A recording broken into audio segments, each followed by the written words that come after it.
वहां के सदस्य भी वैसे होते हैं। और जनक जी के जीवन का प्रभाव विदेह है। और कहते हैं हमारे घर में जैसे व्यक्तियों का आना जाना लगा हुआ है, अगर हमारे घर में साधु संत आ रहे हैं तो फिर हम भी वही हैं। और कहते हैं कि हर किसी को घर में प्रवेश ना कराया जाए, घर का वातावरण दूषित होता है इससे। पुर नर नारी सुभग सुचि संता। आपने कल सुना कि मनु जी को 23,000 वर्ष तक तपस्या करनी पड़ी थी राम जी को प्राप्त करने के लिए। ये मिथिला वालों ने कौन सी तपस्या की थी? इनको तो सहज ही में दर्शन प्राप्त हो गए। क्यों? कहते हैं जब धर्म और प्रेम जीवन में रहेगा, आज फिर कहते हैं, तो भगवान को कहीं ढूंढने की आवश्यकता नहीं पड़ेगी। स्वयं भगवान चलते चलते वापस स्वयं आ जाएंगे, कहीं ढूंढना नहीं पड़ेगा। और कहते हैं प्रसंग आएगा, जिम सरता सागर में जानी जद बिताई कामना नहीं। जैसे निरंतर नदियां समुद्र में जाती हैं, भले ही इच्छा ना हो, वैसे ही अगर जीवन में धर्म रहेगा तो भगवान स्वयं चल करके आ जाएंगे। कहते लोहा लोहे को खींचता है। जनकपुर के नर नारी धर्मशील हैं और राम जी धर्म की प्रतिमूर्ति है। तो राम जी कहाँ जाएंगे? धर्मशील नगर में तो जाएंगे। राम जी विश्वामित्र जी के साथ जनकपुर पहुंचते तो नगर के बाहरी आम के बगीचे में रहने का निर्णय करते हैं। अब बगीचे में ही क्यों? अरे भाई, किसी ने हमें निमंत्रण दिया तो हम बाहर जाके थोड़ी बैठेंगे, उसके घर में जाएंगे। और विश्वामित्र जी बाहर बैठे। विश्वामित्र जी सोचते निमंत्रण मुझे मिला है, राम जी को नहीं मिला है। और राम जी साधारण नहीं, चक्रवर्ती सम्राट के पुत्र हैं। और जब जनक जी को सूचना मिलेगी, सब लगा करके जाएंगे, ऐसा सोच करके आम के बगीचे में ही विश्वामित्र जी महाराज रुक जाते हैं। और जैसे ही जनक जी महाराज को सूचना मिलती है, तुरंत विप्रों को भट्टों को लेकर के पहुंचते हैं। विश्वामित्र महामुनिया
जैसे ही जनक जी महाराज को समाचार पहुंचा है, तुरंत जनक जी महाराज चल पड़ते हैं। विश्वामित्र जी महाराज के पास आते, चरणों में प्रणाम करते हैं,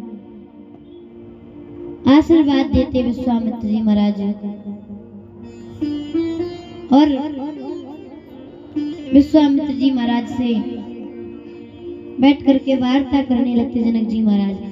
उस समय राम जी लक्ष्मण जी वहां पर नहीं थे। राम जी लक्ष्मण जी फुलवारी देखने के लिए गए थे। सोचे कि गुरु जी को यहाँ पर रहना है तो देख लिया जाए, जल कहाँ से मिलेगा, तुलसी जल कहाँ से मिलेगा, पुष्प कहाँ से मिलेगा। तो घूमने गए थे।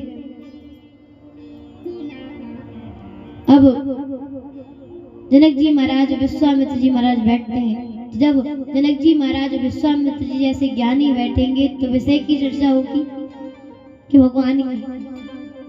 सत्संग प्रारंभ हो गया। उसी समय राम जी लक्ष्मण जी आते हैं। जैसे ही राम जी लक्ष्मण जी को देखते जनक जी महाराज सारा ज्ञान भुला गए। हाथ जोड़ करके कहते महाराज ये जनक आज पहली बार जीवन में सत्संग बंद करा रहा है, बंद करिए। पहले ये बताइए, कहो नाथ सुंदर दो बालक। ये सुंदर बालक चले आ रहे हैं आपके साथ है ना? मुनि कुल तिलक के नृप कुल पालक। किसी मुनि के पुत्र हैं, लेकिन वेशभूषा से तो ऐसा लग रहा है किसी चक्रवर्ती सम्राट के पुत्र हैं। कहिए महाराज कौन है ये? और जनक जी महाराज कहते महाराज इस गोरे वाले को तो नहीं, इस सांवले वाले को देख करके जैसे चकोर चंद्रमा को देखकर ललायत होता है, वैसे मेरा मन भी ललायत हो रहा है। कहिए भगवान ही तो नहीं आ गए मेरे सामने? जैसे ही विश्वामित्र जी महाराज ने सुना, कहने लगे धन्य जनक जी महाराज, पहली दृष्टि में तो मैं भी नहीं पहचान पाया था और आपने तो पहली बार में पहचान लिया। और जनक जी महाराज कहते हैं कि मेरा मन ब्रह्म भाव में व्यवस्थित रहता है, लेकिन आज इनको देख करके अनुराग में उतर करके आ गया। ऐसा होता है कि 5वीं कक्षा से 10 में पढ़ने के लिए जाएं, 10 से 12 में पढ़ने के लिए जाएं और 12 से लौट करके 10 में पढ़ें। ऐसा होता है क्या? लेकिन जनक जी महाराज कह रहे मेरे साथ भी यही हुआ।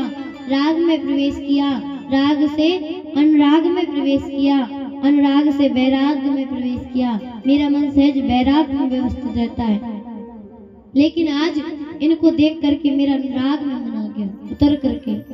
इन्हें बिलोकत अति अनुरागा, बरवस ब्रह्म सुखे मन त्यागा। कौन है महाराज बताइए? जैसे ही विश्वामित्र जी महाराज ने सुना तो विश्वामित्र जी महाराज कहने लगते हैं कि संसार में जितने भी प्राणी हैं सभी को प्राणों के समान प्रिय हैं, ये प्रसव जहां लगी प्राप्ति।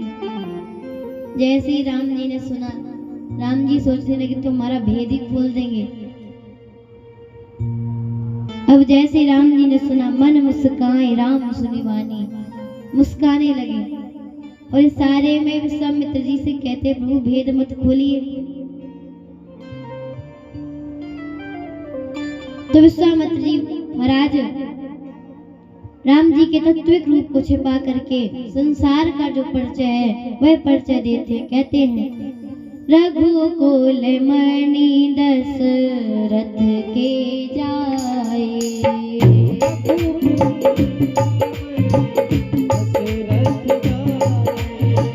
रघुकुल मणि दशरथ के जाए,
विश्वामित्र जी महाराज कहते हैं अयोध्या के चक्रवर्ती सम्राट राजा दशरथ के पुत्र हैं।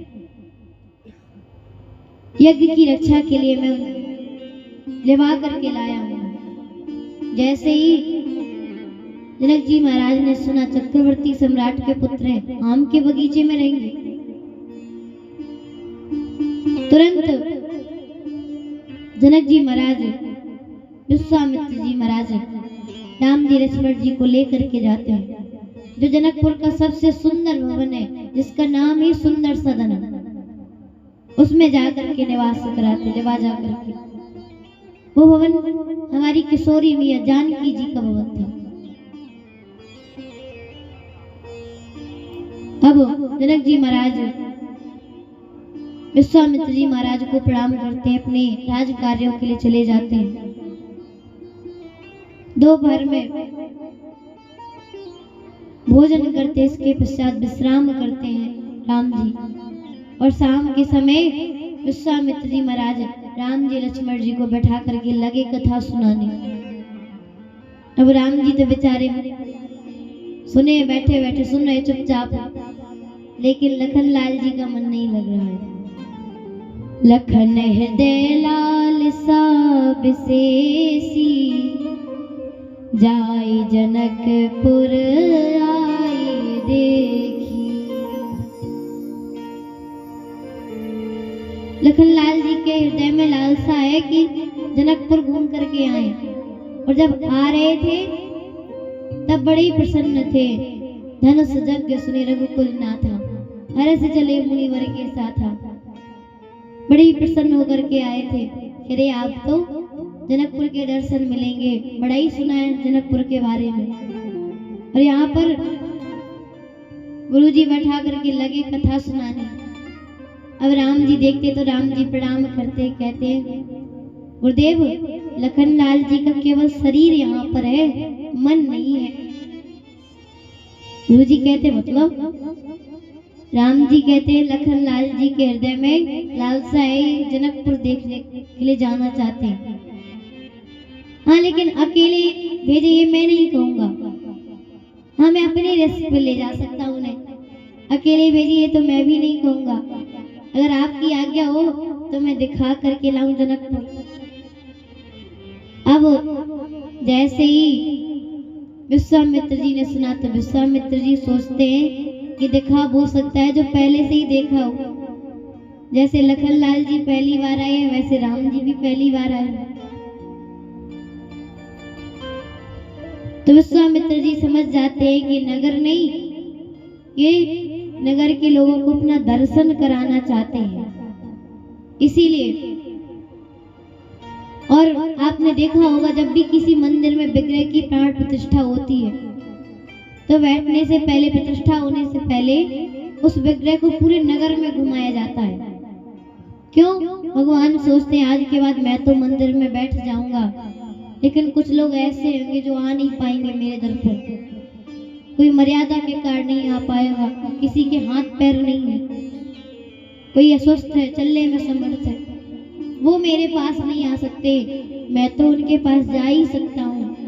तो बैठने से पहले भगवान पूरे नगर में घूमते हैं, बाद में मंदिर में आते हैं। और भगवान भी सोचे कि यहाँ पर आकर के हम बैठ गए हैं, अब जो जनकपुर की साधारण जनता है वह तो हमें देख ही नहीं पाएगी, दर्शन ही नहीं कर पाएगी। इसीलिए राम जी स्वयं रचना बनाते हैं जाने की। और जैसे ही विश्वामित्र जी महाराज से पूछा है, विश्वामित्र जी महाराज आज्ञा देते हैं, जाओ देख आवो नगर,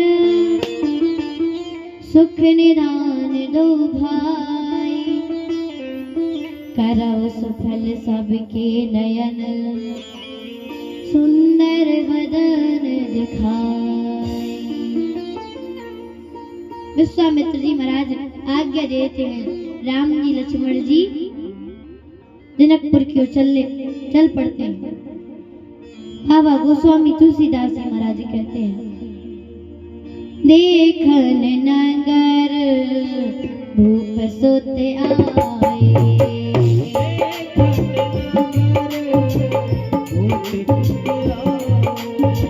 देखन नगर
निरखहि राम रूप अनुरागी।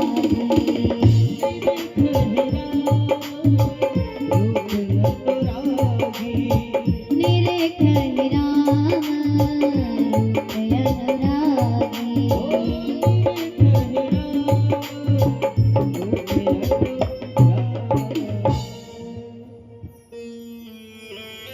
राम जी जनकपुर देखने के लिए जैसे ही निकले हैं और जैसे ही जनकपुर वासियों को पता चला है, जनकपुर वासियों को पहले से ही पता चल गया था, अंदर अंदर पूरे नगर में वायरल हो गया है कि दो ऐसे राजकुमार आए हैं जिनको देख करके हमारे जनक जी महाराज हरा गए। सारा ज्ञान धरा का धरा रह गया उनका, लेकिन सब सोच सोच करके दुखी हो रहे हैं, अरे हमारे भाग्य में कहाँ उनके दर्शन। अरे जनकपुर के लोग तो देख ही नहीं पाएंगे, जनक जी महाराज अपने महल में बैठाए होंगे, कब आए कब चले जाएंगे पता ही नहीं चलेगा। तो अंदर अंदर सबको पता चल गया है। अब जैसे ही राम जी निकलते बाहर तो छोटे छोटे बच्चे खेल रहे थे। शाम के समय सारे बच्चे इकट्ठे होकर के खेल रहे थे। अब तो नहीं ज्यादा खेलते, पहले सब इकट्ठे होकर के शाम के समय सारे बच्चे खेला करते थे। अब तो मोबाइल चल गए, मोबाइल में लगे रहते हैं। तो जैसे ही बालकों ने देखा भाग करके घरों में जाते हैं, कहते जल्दी बाहर आओ। वो दोनों बाहर निकल करके आ गए हैं। माँ बाबा पूछते कौन बाहर आ गए हैं? अरे बोले वही दोनों, इनको देख करके हमारे जनक जी महाराज हरा गए। जैसे ही सुना सभी भाग करके बाहर निकल करके आए हैं। स्त्रियां झरोकों से देखने लगती हैं। अब राम जी निकल रहे, सभी एक लाइन से खड़े हुए हैं, बच्चे पीछे पीछे। झरोकों पे स्त्रियां खड़ी आपस में बात कर रही हैं, कह रही है कोई इतना सुंदर संसार में। तो एक कहती है कि हमें लगता है इतने सुंदर ब्रह्मा जी होंगे। अरे ब्रह्मा जी, अरे ब्रह्मा जी के तो चार सिर हैं, इनके तो एक ही दिखाई पड़ रहा है। दूसरी कहती है हमें तो लगता है विष्णु जी इतने सुंदर होंगे। बोले विष्णु जी, अरे उनके पास तो चार हाथ हैं, इनके तो केवल 2 ही हाथ दिखाई पड़ रहे हैं। तीसरी कहती है हमें लगता है भोले बाबा होंगे। जैसे ही भोले बाबा का नाम लिया सभी बोल पड़ी भोले बाबा, और कोई नहीं मिला। विकराल शरीर है उनका। अरे इनको तो देखिए ऐसा लगता है अगर करोड़ों कामदेव भी न्यौछावर कर दें तब भी कम है। तो झरोखों पर हमारी जानकी मैया की 8 सखियां खड़ी हुई थी, वो देख रही थी। तो एक कहती है कि कौन है जो उनकी सुंदरता को देख करके मन मुग्ध ना हो। दूसरी कहती है जो मैं कहती हूँ बस सुनो। अरे जो सांवले वाले हैं इनका नाम राम है, जो गोरे वाले हैं इनका नाम लक्ष्मण है, और जो अयोध्या वाले राजा जी है ना दशरथ जी, उनके पुत्र हैं। सांवले वाले की माँ का नाम कौशल्या है, गोरे वाले की माँ का नाम सुमित्रा है। और विश्वामित्र जी के साथ में आए हैं।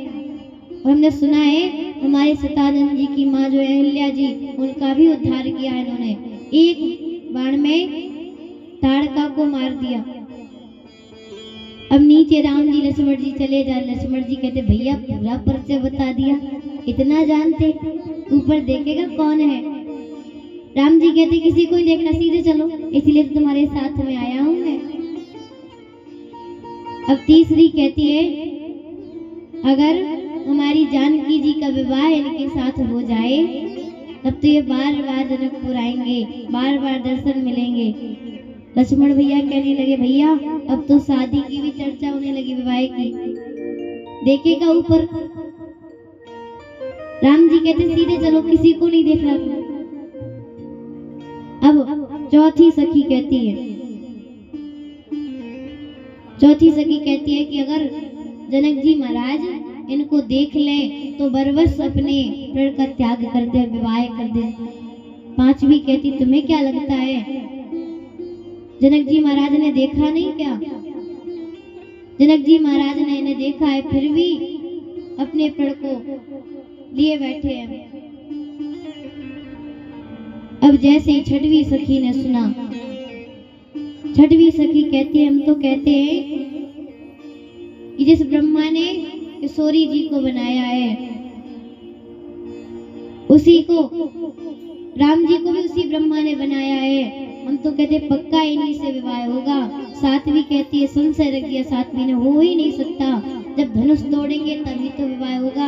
ये तो बड़े ही सुकोमल हैं, ये कैसे इतना कठोर धनुष को तोड़ेंगे। आठवीं कहती है कि जिसने एक बाण में ताड़का को मार दिया हो, तुम्हें लगता है कि वो बिना धनुष तोड़े रहेंगे?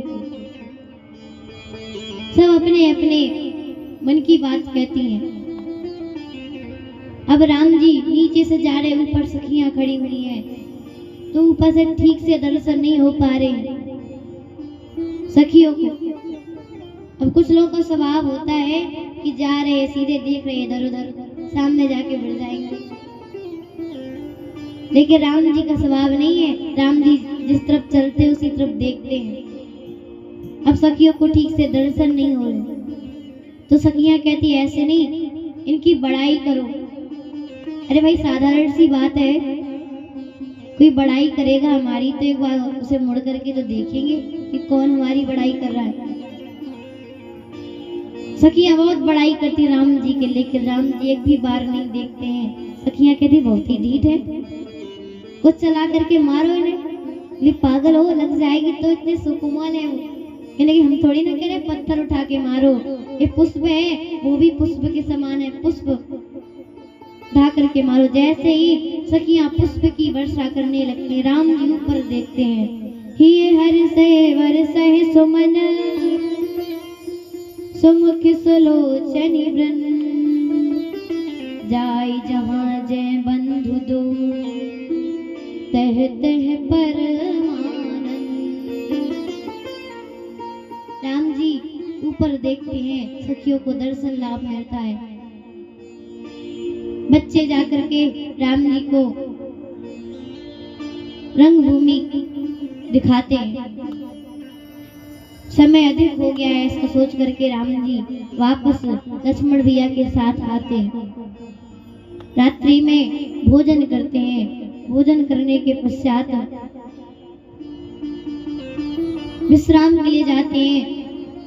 तो जैसे गुरु जी विश्राम करने के लिए जाते हैं, दोनों भाई चरण दबाने लगते। थोड़ी देर बाद गुरुदेव कहते हैं, राम जाइए आप शयन कीजिए। राम जी जाकर के विश्राम करते हैं। फिर लक्ष्मण जी जाकर के विश्राम करते हैं। अब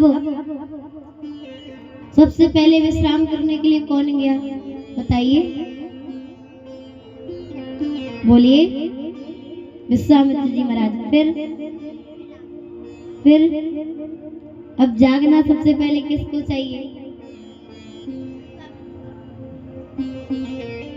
विश्वामित्र जी को जागना चाहिए। गोस्वामी तुलसीदास जी महाराज कहते हैं, उठे लखन निस विगत, अरुण सिखा धुनिका, गुरते पहले जगत पति, जागे राम सुजान।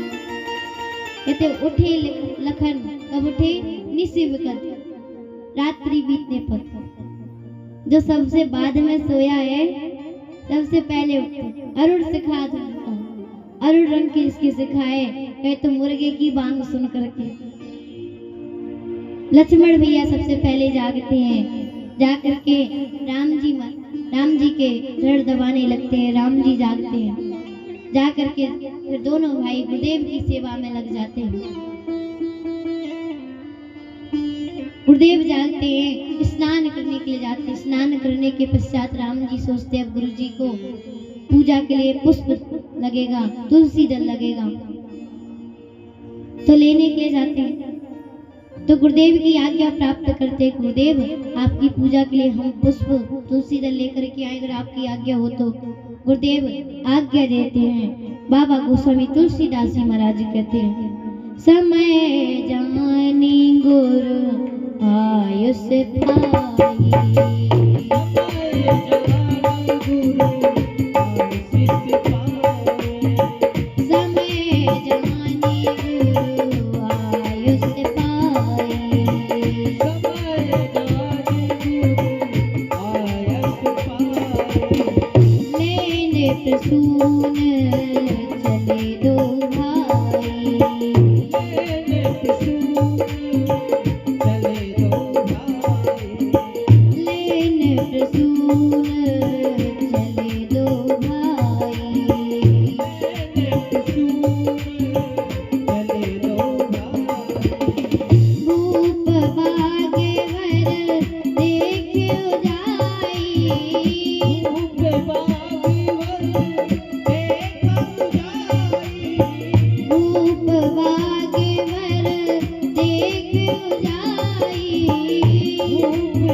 आज्ञा पाकर के राम जी लक्ष्मण जी कहाँ जाते हैं? भूप बाग। महाराज जनक जी के बाग पहुंचते हैं और कहते जनक जी के बाग के बारे में क्या कह लागे बिटप मनोहर नाना बरन बरन वल बिटाना। कहते हैं कि नाना प्रकार के वृक्ष लगे हैं, लताएं हैं, बेल हैं, मनोहर। कहते जन देख करके ऐसा लगे कि अरे ऐसा भी वृक्ष होता है, पहली बार देखा उसे। इंद्र भी कहते हैं कि हमारी अमरावती में ऐसा बाग क्यों नहीं है, वो भी देख करके लज्जित हो जाते हैं, इतने सुंदर शोभा है बाग। राम जी पहुंचे और उसी बाग में आज 5 पक्षी आए। ये 5 पक्षी कोई नहीं, 5 प्रकार के भक्त हैं, भक्त आए हैं। क्यों? आज प्रभु और मैया का प्रथम मिलन होने जा रहा है बाग में। कौन कौन? चातक कोकिल कीर चकोरा कूजत विहग नटत कलमोरा। पक्षी के रूप में आए हैं चातक कोकिल, चारों पक्षी। ये 4 प्रकार के भक्त बताए गए। एक आर्त भगत, जो दुख का पहाड़ टूटा, दुख आया तो भगवान का भक्त बन गया। दूसरा है अर्थार्थी भगत, जिसको धन चाहिए, पैसा चाहिए, गाड़ी चाहिए, बंगला चाहिए, धन के लिए जो भगवान का नाम जपता है। तीसरा है जिज्ञासु भगत, जो जानना चाहता है। चौथा है ज्ञानी भगत, जो सब कुछ जान चुका है। और ये 4 भगत हैं, ये आपस में बात कर रहे हैं। लेकिन जो 5वां भगत है वह किसी से बोल नहीं रहा है, वह तो नाच रहा है। कूजत विहग नटत कलमोरा। 5वां कौन है? प्रेमी भगत। न इसे दुख से मतलब है, न इसे धन से मतलब है, न जानने से मतलब है, बस ये तो केवल एक बात जानता है, क्या? प्रेम करना जानता है। जो प्रेमी भगत है ये मोर बन करके आए हैं, नाच रहे घूम घूम करके बाग में। ये प्रेमी भगत बन करके आए हैं, इसे कुछ नहीं जानना है। और कहते हैं कि जो प्रेमी होता है वह अपने प्रेम का प्रदर्शन नहीं करता। प्रेम का प्रदर्शन नहीं होना चाहिए, दर्शन होना चाहिए। आजकल लोग कहते हैं आप जान नहीं रहे, हम आपसे बहुत प्रेम करते हैं, प्रदर्शन करते हैं। बोलते ऐसा क्यों है? क्योंकि अगर बोलेंगे नहीं तो पता कैसे चलेगा? क्योंकि जो प्रेम करता है उसे बताने के लिए समय नहीं रहता। वो तो ये सोचता है कि मैं तो प्रेम करते रहे बस। और जो करता नहीं है वह सोचता है बताऊंगा नहीं तो पता नहीं चलेगा। बाग में प्रेमी भगत आए हैं, घूम घूम करके नाच रहे हैं और कहते हैं कि हर कोई इस बात को समझता नहीं है। कहते हैं जो प्रेम गली में आए नहीं वो प्रीतम का ठिकाना क्या जाने।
में आए नहीं वो, प्रियतम का ठिकाना क्या जाने वो।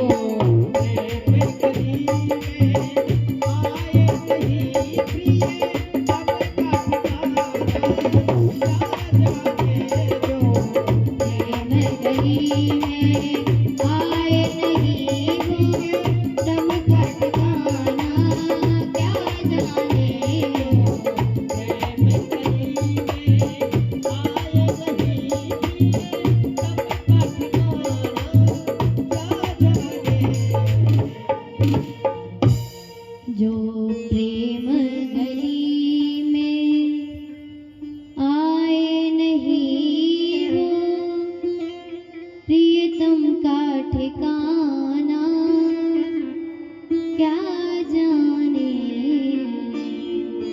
यदि प्रेम करने वाले को बताने का समय नहीं रहता। जब भरतलाल जी महाराज राम जी से मिलने के लिए चित्रकूट जा रहे थे तो हमारी गंगा मैया के किनारे आते और मैया से कहते कि मैया बस आप इतनी कृपा करिए कि मेरा राम जी के प्रति प्रेम दिन रात बढ़ता जाए। और राम जी इस बात को ना जाने, राम जी तो इस भक्त को कुटिल समझे, प्रेमी ना समझे। और आज प्रेमी भगत बाग में आए हैं, नृत्य कर रहे खुशी के कारण। राम जी आते हैं और बाग में प्रवेश करने से पहले जो बाग के रखवाले थे माली, उनसे पूछते हैं कि काका अगर आपकी आज्ञा हो तो हम पुष्पदल ले ले अपने गुरु जी की पूजा के। और आजकल क्या होता है, 4 बजे से डलिया लेकर के चलते, जिसके द्वारे पर पुष्प लगे होते तोड़ते जाएंगे और सुबह घर वाला जागेगा तो मंगलाचरण प्रारंभ करेगा। फिर उस पुष्प का फल नहीं मिलने वाला है, जिसने मंगलाचरण सुनाया है वह फल उसी को मिलेगा। अगर पूछ के लेंगे तो आपके पास ही रहेगा। राम जी जाते हैं बगीचे के रखवारों के पास, पहले पूछते हैं कि अगर आपकी आज्ञा हो तो हम पुष्पदल ले लें। रखवारे मना कर देते हैं, नहीं आप नहीं जा सकते। क्यों नहीं जा सकते? खतरा है, आप यहीं पर रुकिए, हम लेकर के आते हैं। बोले हमसे क्या खतरा है? माली कहते हैं कि आपने कभी किसी शिला को स्पर्श किया था? बोले हाँ किया तो था। बोले उड़ गई? बोले क्या स्त्री बन के उड़ गई? बोले आपने देखा था? बोले हाँ मैं तो वहीं पे खड़ा था। तो कहने लगे उससे आपके बगीचे में क्या मतलब? बोले वो तो शिला थी और हमारे बगीचे में कहते हैं माली, पग पर सत उड़ गई शिला थी, कर छुअत बिटप उड़ गई है, राम जी विनती सुनो। कहते शिला तो इतनी कठोर थी, हमारे पुष्प वृक्ष स्त्री बनकर उड़ जाएंगे, हम महाराज जनक को क्या जवाब देंगे? लक्ष्मण भैया कहने लगे उसकी गारंटी मेरी है, आपके बच्चों को कुछ नहीं होगा। बोले एक समस्या थोड़ी है। बोले अब कौन सी समस्या है?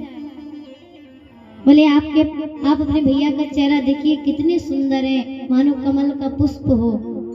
लक्ष्मण जी कहते हाँ वो तो मेरे भैया हैं ही सुंदर। कहने लगे बस वही तो दिक्कत है आपके भैया। तज तज सुमन मधुप मतवारे, तज तज सुमन मधुप मतवारे, आपके भैया के मुखमंडल पर मणि रही है, राम जी विनती सुनो, बगिया बिच जाने न दई है, राम जी विनती सुनो। यदि मधुप मतवारे आपके भैया को देखेंगे ना तो जितने पुष्प पर भौरे मंडरा रहे सब आपके भैया के चेहरे पर आ जाएंगे इस कमल को देख करके। बोले कोई उपाय नहीं है? कहने लगे हाँ उपाय है। कहने लगे क्या उपाय है? कहते हैं अरे जब बोलोगे सियाजू की जय, जब बोलोगे सियाजू की जय, तब प्रभु प्रभ सही पई है राम जी विनती सुनो। अरे बगिया बिच जाने न दई है राम जी विनती सुनो। कहते उपाय है आप एक बार हमारी जनक नंदिनी जी की जय बोल दीजिए, जानकी जी की प्रवेश मिल जाएगा। राम जी कहते हम काहे जानकी जी की जय बोले।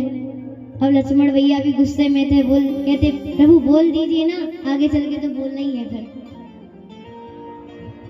अब मन ही मन प्रभु जयकारा लगाते हैं, लक्ष्मण जी जयकारा लगाते हैं, बोलिए जानकी मैया की जय हो। प्रवेश मिलता है। चौद से चितई पूछी मालीगन, पूछते हैं मालीगन से, फिर अंदर प्रवेश करते हैं, पुष्प लेने लगते हैं। कहते हैं उसी समय सीता मैया का आना होता है। सीता मैया गौरी पूजन के लिए आती हैं बगीचे में।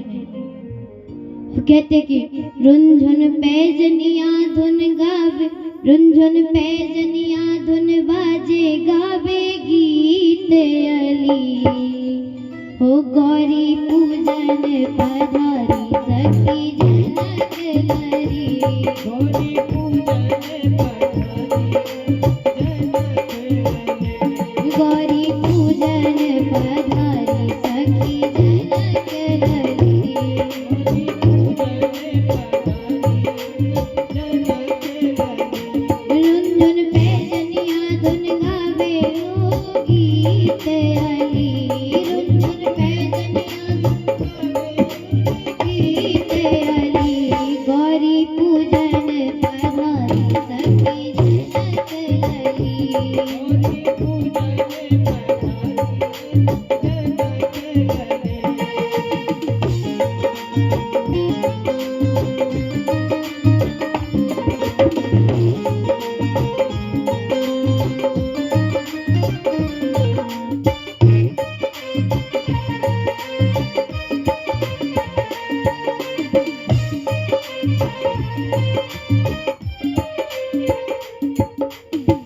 कमल डुलावत निज कर कमलनी,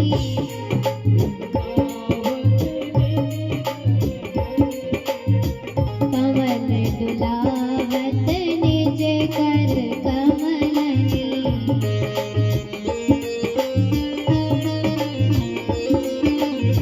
धीरे धीरे चलत सुकोमल चरणनी, धीरे धीरे चलत सुकोमल चरणे, धीरे धीरे चलत सुकोमल चरणनी, धीरे धीरे चलत सुकोमल चरणे, ओ रुंझुन पैजनिया धुन गावे बाजे गीत अली, ओ रुंझुन पैजनिया बाजे गावे गीत अली, गौरी पूजन पधारी सखी जनक लरी,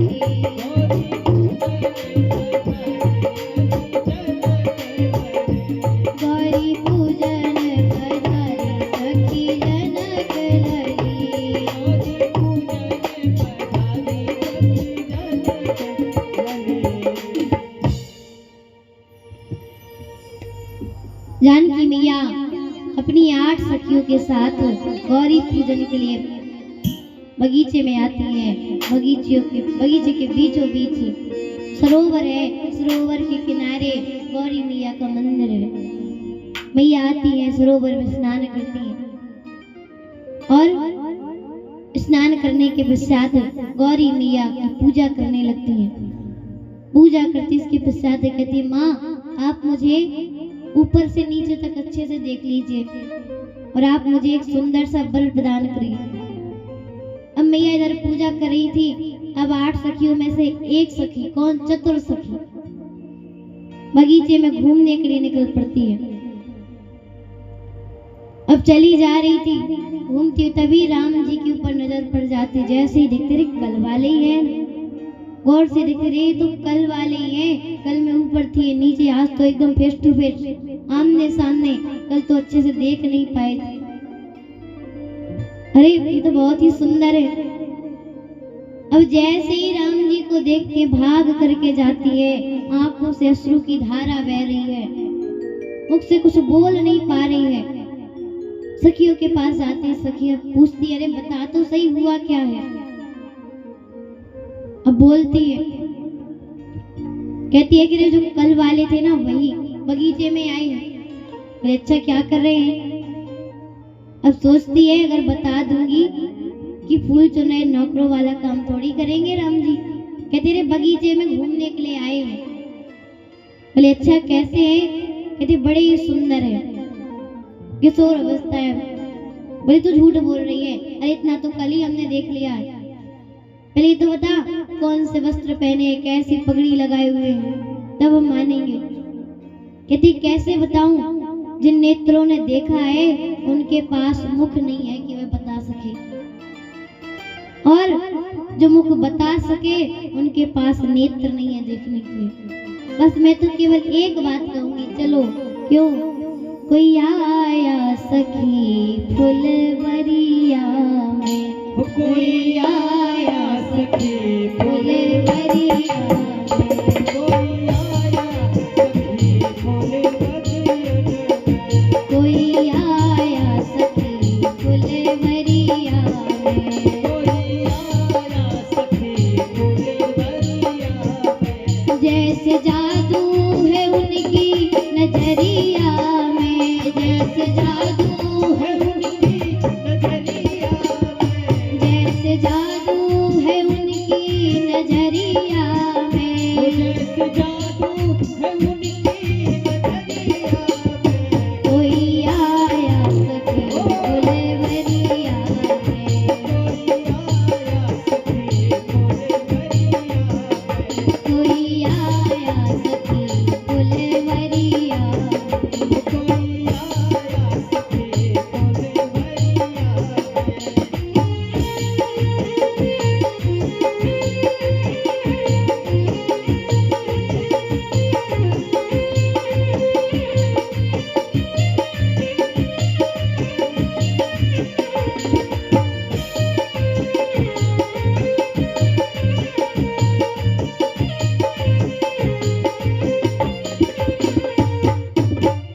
सांवला एक है एक गोरा बदन, सांवला एक है एक गोरा बदन, सांवला एक है एक गोरा बदन। सांवला एक है एक गोरा बदन। देख कर भी नभ तक भरा मेरा मन, देख कर भी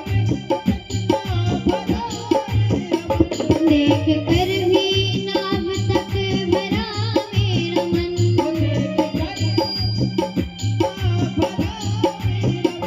ऐसा रूप भी न देखा उमरिया में, ऐसा रूप भी न देखा उमरिया में, ऐसा रूप भी न देखा।